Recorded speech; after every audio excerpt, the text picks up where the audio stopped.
खेतिहर और किसानी के कार्य में विशेषज्ञों की राय सलाह खासतौर पे खेती किसानी में आने वाली समस्याओं के समाधान में बहुत ही ज्यादा सहायक रहते हैं।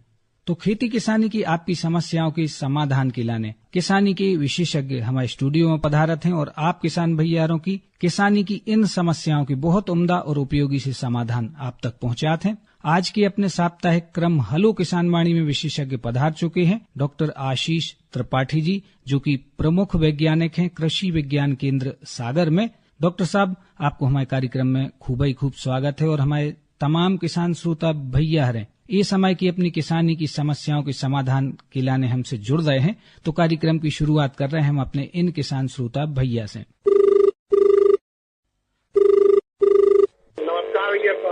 नमस्कार भैया, क्या समस्या ले आए? हम क्या समस्या ले आए हैं? ये अपना गोबर का खाद है, केचुआ का खाद है, तो ये आप डाल सकते हैं कि मतलब पानी के जाए उसकी बात डाल। अच्छा, माने कटाई से फ्री हो गए हो? हाँ, कटाई से फ्री हो गए हैं। हम सोच रहे हैं कि डाल देते तो मक्खन हो जाती तो अपने मिल जाता खेत में। चलो, आपको जानकारी डॉक्टर त्रिपाठी जी दे रहे हैं, सुनो ध्यान से। देखिए, अभी क्या है कि एक बार कम से कम आपने जुताई अगर कर ली हो तब हम गोबर की खाद बिखेर सकते हैं खेतों में। सीधे हम अभी बिना जुताई के खेतों में डालेंगे तो ऐसे में उसमें जो नाइट्रोजन या पोषक तत्व हैं गर्मी में उनका ह्रास होता है, कमी आती है। आपके खेत में जुताई की तैयारी हो तो जुताई से पहले आप खेत में खाद को बिखेरें और फिर जुताई कर दें, तो जिससे जो खाद हम डाल रहे हैं गोबर की खाद वो आपकी अच्छे से खेतों में मिट्टी में मिल जाएगी। अभी अगर ढेर बना के डाल देंगे तो हमारे इनके पोषक तत्व जो है वो नष्ट हो जाएंगे। अभी ना डालें आप, जब आप जुताई करने की तैयारी करें उसके पहले डालें आप। हेलो, नमस्ते सर, सागर आकाशवाणी। बिल्कुल सही जगह फोन लगो। पहले अपनो परिचय दे दो, स्वागत है आपको। जी सर, लेखराम कुर्मी, ग्राम मोहिली, तहसील व जिला। लेखराम भैया, का समस्या ले आए हो? सर, पुलाव की जानकारी लो चाहते हैं कि पुलाव करें या फिर बिल्कुल, आपको उपयोगी से जानकारी डॉक्टर आशीष त्रिपाठी जी दे रहे हैं, सुनो ध्यान से। देखिए, जो गर्मियों में प्लाऊ की बात की जाती है वो कम से कम 3 वर्षों में एक बार हमें ग्रीष्मकालीन गहरी जुताई रिवर्सिबल प्लाऊ से करनी चाहिए। ये जुताई करने से ऊपर की मिट्टी नीचे और नीचे की मिट्टी ऊपर होकर अच्छे से पलट जाती है। और दूसरा फायदा इसका ये होता है कि जमीन में पानी को अवशोषित करने की क्षमता बढ़ती है, खरपतवारों की समस्या कम होती है, रोग और कीटों की समस्या कम होती है। जो कीड़ों की संख्या अवस्था या उनके अंडे या रोग के रोगाणु रहते हैं वो सब जमीन में नीचे जाके ऊपर आके वो जो है धूप की गर्मी में नष्ट हो जाते हैं। तो 3 वर्षों में एक बार हमें ग्रीष्मकालीन जुताई आवश्यक रूप से खेतों में करनी चाहिए, जिससे हमारी मिट्टी का परिवर्तन होता रहे और हमारी जो समस्याएं हैं खरपतवार की वो कम हो, रोग और कीड़ों की समस्या कम हो। जी, निश्चित रूप से लेखराम जी तक बहुत उपयोगी सी जानकारी पहुंची। बहुत बहुत धन्यवाद लेखराम जी, आपको फोन हमारे कार्यक्रम में प्राप्त भाव। आप किसान भैयारों की खेती किसानी की समस्याओं के समाधान कार्यक्रम में जारी रहे हैं। मनो अबे समय हो गया है मनोरंजन को। मनोरंजन के लाने सुनते हैं देवकी नंदन शकवार को गाँव भाव जो बहुत ही प्यारो सो लोकगीत। कोना हरे कोना हरे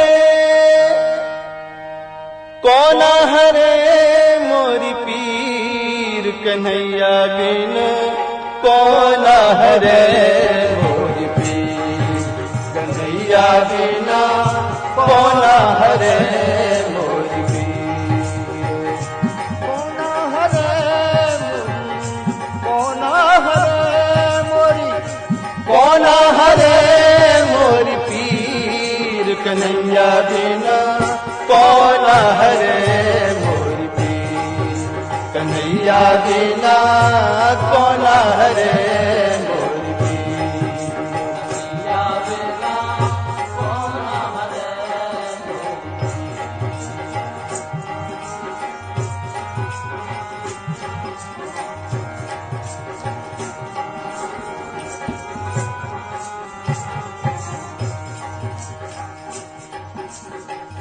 असड़ा में घन गरजन लागे सावन बरसे असड़ा में घन गरजन लागे सावन बरसे भादो मास में बिजली चमके भादो मास में बिजली चमके धीर,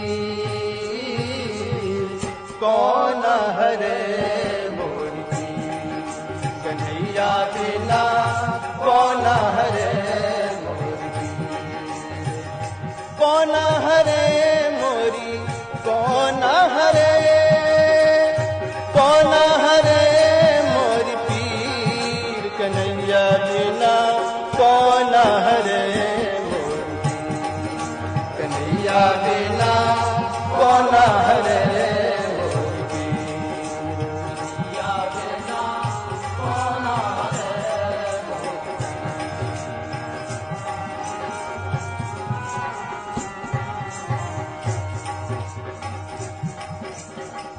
क्वार मास में मेहा बरसे, कातक पर गई थी, क्वार मास में मेहा बरसे, कातक पर गई थी, अगहन मास पिया नहीं आए, अगहन मास पिया नहीं आए, कैसे धरो मन तीर, कौन हरे मोरी पीर, कन्हैया बिना कौन हरे मोरी पीर, कौन हरे, हाँ कौन हरे, कौन हरे मोरी पीर, कन्हैया बिना कौन हरे मोरी पीर, कन्हैया बिना कौन हरे मोरी पीर, कन्हैया बिना कौन हरे मोरी पीर।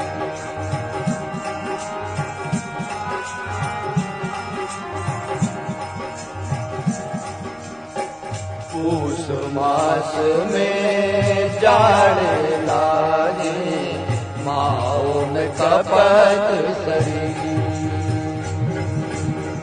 पूस मास में जाड़ लागे, माओ में कपट सरी, फागुन मास घला घल होरी, फागुन मास घला घल होरी, किन पे डारो वीर, कौन हरे मोरी पीर, कन्हैया बिना कौन हरे मोरी पीर, कौन हरे, कौन हरे, कौन हरे मोरी पीर, कन्हैया बिना कौन हरे मोरी पीर, कन्हैया बिना कौन हरे मोरी पीर, कौन हरे मोरी पीर, कौन हरे मोरी पीर, मोरी पीर, मोरी पीर।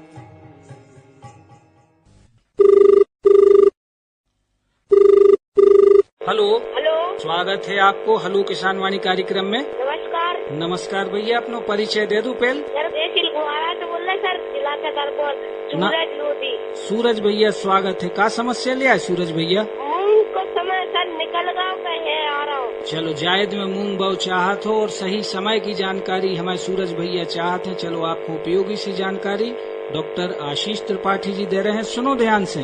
देखिए, मूंग बोने का जो सबसे उपयुक्त समय होता है वो 15 मार्च से 5 अप्रैल के बीच में होता है। अब आप मूंग के लिए देर हो गई है आपको, लेकिन अगर अभी आपके खेत बिल्कुल तैयार हैं और बोने की स्थिति में हैं आप, तो एक कम समय की किस्म है विराट। ये मूंग की जो वैरायटी है वो 55 से 60 दिन में पक जाती है। तो अगर आजकल में अगर आप बोनी आप करने वाले हैं तो विराट नामक किस्म को बो सकते हैं। वैसे सैद्धांतिक रूप से मूंग के बोने का समय निकल गया है। तो अब आप अगले वर्षों में जहां आपको मूंग बोनी है वहां पे इस प्रकार से रबी फसलों की प्लानिंग करें कि आपके खेत 15 से 20 मार्च के बीच में खाली हो जाएं, जिससे आप 20 मार्च के आसपास मूंग की बुआई कर सकें। अगर विराट नामक किस्म आपको मिलती है तो आप उसकी बुआई कर सकते हैं, वो 55 से 60 दिन में पक्के तैयार हो जाती है। जी, निश्चित रूप से सूरज भैया तक बहुत उपयोगी जानकारी पहुंची। बहुत बहुत धन्यवाद सूरज भैया, आपको फोन हमारे साप्ताहिक क्रम में प्राप्त हो।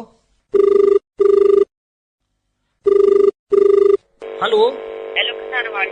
बिल्कुल सही जगह फोन लगो है, आपको स्वागत है और अपना परिचय दे दूं पहले। सर हम जी पटेल बोले ग्राम परम्पा। भैया समस्या का ले आए हो? समस्या सर हम क्या है सर के हमारी गिलकी लगी है सर, फल नहीं रही। गिलकी लगी है, फर नहीं रही। कितने एक दिन की हो गई बॉल अपनी? अपनी बोले हो गई 1.5 महीना 2 महीना तक।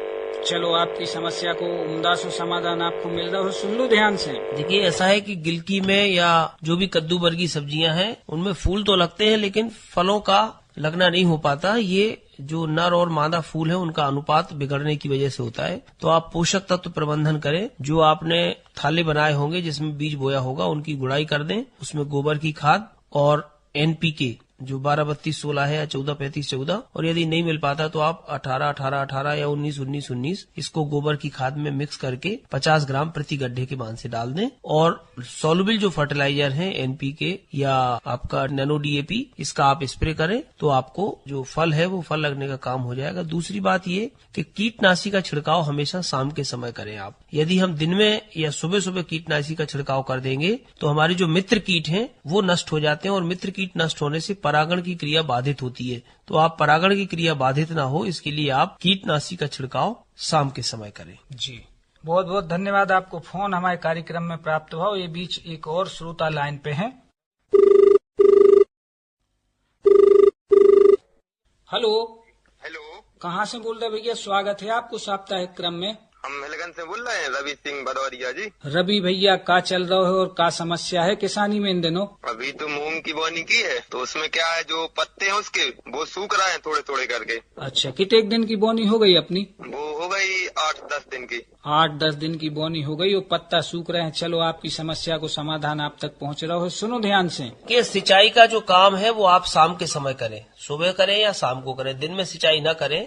दिन में सिंचाई अगर छोटे पौधों में हम करते हैं तो हालांकि अभी तापमान बहुत ज्यादा नहीं है, पिछले 2-3 दिनों से तापमान में कमी है, लेकिन सामान्य सी बात है कि हम दिन में सिंचाई ना करके सुबह या शाम को सिंचाई करें। और जो पत्ते सूखने की समस्या है, या तो वहाँ पे रस चूसक कीट होंगे जो पत्तियों को रस चूस रहे हैं, या फिर जो आपने सिंचाई की है स्प्रिंकलर से वो जमीन की मिट्टी उचट के पौधों में चिपकी है और उसकी वजह से भी पत्ते सूखते हैं। मूंग में अच्छी बढ़वार के लिए आप सुबह शाम में सिंचाई करें। और यदि आपको थोड़ा फसल ऐसी लग रही है कमजोर सी, तो आप NPK जो घुलनशील 18-18-18 है उसका स्प्रे करें, जिससे आपकी जो मूंग है उसकी वृद्धि अच्छी आ जाएगी। जी निश्चित रूप से रवि भैया तक उम्दा सी जानकारी पहुंची। रवि भैया बहुत बहुत धन्यवाद, आपको फोन हमारे कार्यक्रम में प्राप्त हो। Hello hello sir. स्वागत कर रहे हैं आपको हेलो किसानवाणी कार्यक्रम में। जी सर। अपनो परिचय दे दो भैया। सर हमारा नाम ऋषभ राय है और हम ग्राम मसवासी बहिरिया के रहने वाले।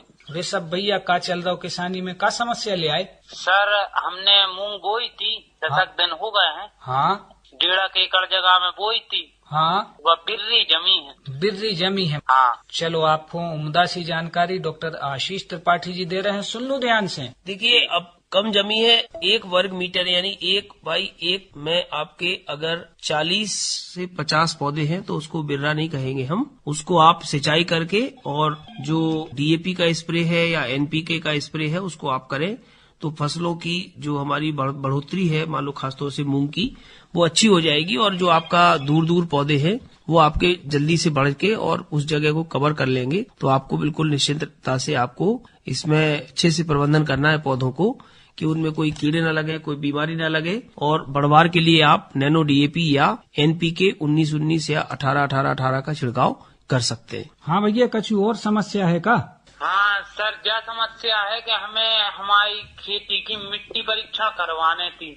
बहुत उम्दा उपयोगी प्रश्न पूछ रहे हो और समसामयिक भी है और जरूरी भी है। चलो आपको जानकारी, स्टूडियो में पधारे डॉक्टर त्रिपाठी जी एक बार फिर दे रहे हैं, सुनो ध्यान से। देखिए, मिट्टी परीक्षण का ये सबसे उपयुक्त समय है। फसल कटाई के 15 दिन बाद हमें मिट्टी की जांच के लिए नमूने खेत से लेने चाहिए। तो आप खेत की जो मिट्टी है उसको ऊपरी परत को फावड़े से साफ करके और वहां पे वी आकार का गड्ढा करें और एक खेत में कम से कम 8-10 जगह से आप जेड आकार का एक ऐसा बना ले निशान, वो जगह जगह आप जाके और 8 से 10 जगह से आप मिट्टी निकालें। करीब 6 इंच गहरा गड्ढा करना है आपको, उसकी मिट्टी निकाल के बाहर कर देनी है और जो उसकी दीवार है जो तिरछी आपने खोदी है उसको स्क्रैप करके खुरच के उसमें से आपको 250-300 ग्राम मिट्टी एक जगह से निकालनी है। इस प्रकार से 8 से 10 जगह में आपकी 2 से 2.5 किलो मिट्टी हो जाएगी। उसको मिक्स करके 4 भाग करके 3 भाग वहीं खेत में छोड़ देना है और एक भाग जो लगभग आधा किलो से 1 किलो के बीच में होगा उसको आपको मिट्टी की नमूने की जांच के लिए प्रयोगशाला में आपको भेजना है। आप ग्रामीण कृषि विस्तार अधिकारी के माध्यम से या कृषि विस्तार अधिकारी के माध्यम से आप इसको भिजवाएं या कृषि विज्ञान केंद्र में आप इसको जमा करें, जिससे आपकी मिट्टी की जो जांच होके आपको रिपोर्ट मिल सके। नमूना देते समय आपको अपना नाम, अपना पता, खसरा नंबर, आधार नंबर, मोबाइल नंबर और कौन सी फसल आपने बोई थी और आगे आपकी क्या प्लानिंग है, कौन सी फसल आपको बोनी है, ये सारी जानकारी आपको उस सूचना एक कागज पर लिख के नमूने के साथ देनी है, जिससे आपको उसकी रिपोर्ट के साथ साथ अनुशंसा भी आपको प्राप्त हो सके। जी सर, हम ये जानना चाह रहे थे कि कहाँ मिट्टी परीक्षण कराएं जहाँ जल्दी से जल्दी मतलब हमारे जांच हो जाए उसकी और हमें जानकारी मिल जाए। लगभग 1 महीने का समय लग जाता है उसमें। तो आप नमूने को लेके और जो आपके कृषि विस्तार अधिकारी हैं, आपका विकासखंड कौन सा है? सर सागर विकासखंड है। तो यहाँ सिविल लाइन में कृषि विभाग का कार्यालय है, वही मिट्टी परीक्षण प्रयोगशाला है, वहाँ पे आप जमा कर दें इसको। ठीक है भैया, वहीं हो जाएगी? हाँ, वहीं जांच हो जाएगी, वहीं पे नमूना लैब, हाँ बिल्कुल बिल्कुल वहीं हो जाएगी। ठीक है भैया, धन्यवाद। कार्यक्रम में एक बार फिर समय होगा मनोरंजन को। मनो भैयारो, आप सभी किसान श्रोता भैया बिन्नारो की खेती किसानी की समस्याओं के समाधान मनोरंजन के बाद भी जारी रहे और अब अपन और सुन रहे हैं राजू पटेल को गाँव भाव जो बहुत ही प्यारो सो किसानी को लोकगीत।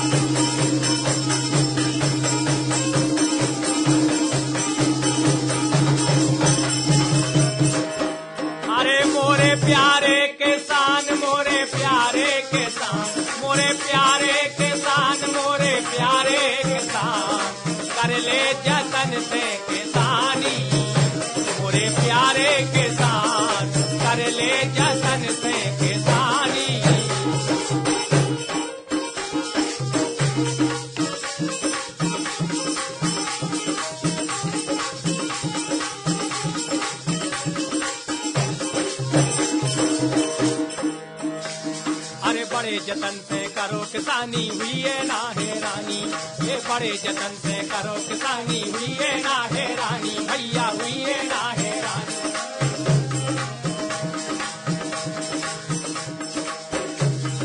बोनी समय से करो खेत में, समय से सींचो पानी पानी रे हो जे हो धनवान, अरे हो जे हो धनवान, हो जे हो धनवान, हो जे हो धनवान, हो जे हो धनवान, कर लो जतन से किसानी।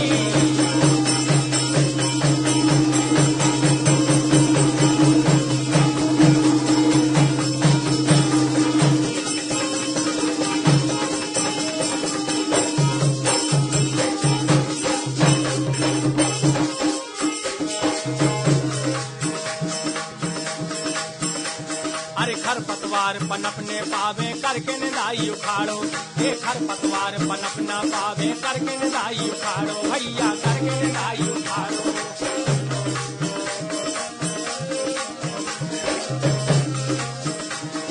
अगर फसल में रोग लगे तो तुरंत दवाई डारो डारो रे, ना तर हुई ओ हैरान भैया, ये ना तर हुई ओ हैरान, नहीं तो हुई ओ हैरान, कर लो जतन से किसानी, प्यारे प्यारे किसान, कर लो जतन से किसानी।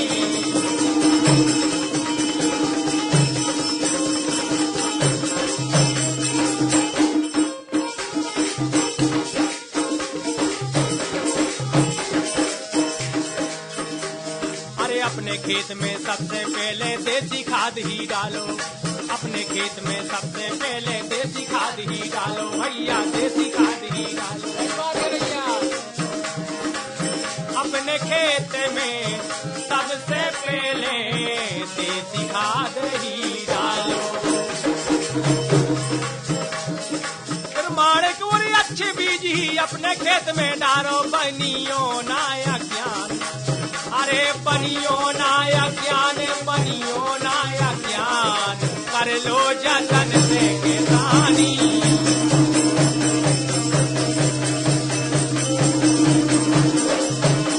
मनियों ने अज्ञान, मनियों ने अज्ञान, कर लो जतन से किसानी, प्यारे प्यारे किसान, कर लो जतन से किसानी।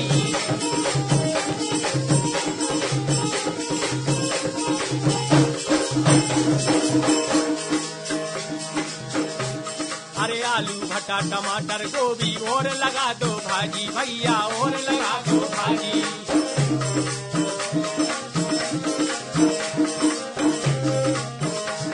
अरे आलू भट्टा टमाटर गोभी और लगा दो भाजी भैया, और लगा दो भाजी। इसे दुहरी होत कमाई हो, इसे दोहरी होत कमाई, अपनी चलती रोजी रोजी रे बात सुनियो दे ध्यान, कर लो जतन से किसानी, पूरे प्यारे किसान, कर लो जतन से किसानी, पूरे प्यारे किसान, कर लो जतन से किसानी।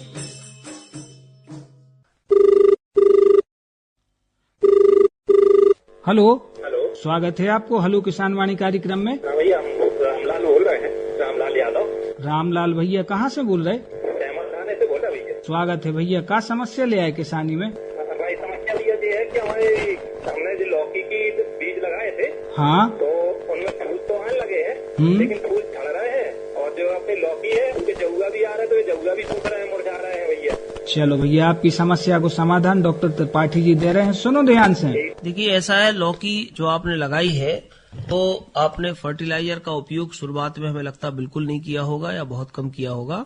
तो आप जहाँ पे उसके पौधे स्थापित हुए हैं उसके चारों तरफ की मिट्टी की गुड़ाई करके 2 से 3 किलो उसमें गोबर की खाद और 10 ग्राम NPK घुलनशील वहाँ मिक्स करके हर पौधे में आप डाल दें, और रेगुलर आप उसमें NPK 18-18-18 या नैनो DAP का अल्टरनेट 2 से 3 बार स्प्रे करें। तो पोषक तत्वों की कमी से कई बार ऐसा होता है कि फल नहीं लगते, और या फल लगते हैं तो झड़ जाते हैं। तो आप पोषक तत्व प्रबंधन अच्छे से करेंगे तो निश्चित रूप से आपकी जो लौकी गिलकी है उसमें अच्छे फूल और फल आएंगे। अभी भी समय है, जो किसान भाई इस तरह से जो कद्दू वर्गीय सब्जियां उनको लगाना चाहते हो तो कम से कम 1 से 1.5 फीट का गहरा लंबा चौड़ा गड्ढा करें। उस गड्ढे में गोबर की खाद, उसी खेत की मिट्टी, super phosphate, muriate of potash, इसको मिक्स करके उसमें जो है गड्ढे को भर दें, और वहां पे जो भी आपको कद्दू वर्गीय सब्जी लगाने उसके 1 या 2 बीज वहां पे लगा दें। जैसे उनका अंकुरण हो सिंचाई करने के बाद उसमें थोड़ी सी आप यूरिया की मात्रा जो है 5 ग्राम के लगभग प्रति पौधे में आप शुरुआत में दें, और बाद में आप सोल्युबल फर्टिलाइजर जो हमारे पानी में घुलनशील उर्वरक हैं, NPK 0-34 है या NPK 19-19-19 है, इनका आप रेगुलर रूप में स्प्रे करें तो निश्चित रूप से जो है फलन भी अच्छा होगा, पौधे की बढ़वार भी अच्छी होगी और आपको अच्छा लाभ प्राप्त होगा। जी, निश्चित रूप से बहुत उम्दा और उपयोगी जानकारी हमारे श्रोता भैया तक पहुंची। मैं किसान भैयारों की किसानी की जो समस्याएं इन दिनों की थी उनकी बहुत उम्दा और उपयोगी से समाधान उन तक पहुंची। संगे संगे किसानी में कौन कौन सी कार्य इस समय हमारे किसान भैयारों को करने हैं, यह जानकारी भी अपने कार्यक्रम में पहुंची। और ई जानकारी के लाने आज अपने स्टूडियो में डॉक्टर आशीष त्रिपाठी जी पधारे थे, जो कि प्रमुख वैज्ञानिक हैं कृषि विज्ञान केंद्र सागर में। डॉक्टर साहब, आप हमारे कार्यक्रम में पधारे, हमारे किसान श्रोता भैया बिन्नारों को इतनी उम्दा और उपयोगी सी जानकारी दी, ई के लाने आपको बहुत बहुत धन्यवाद।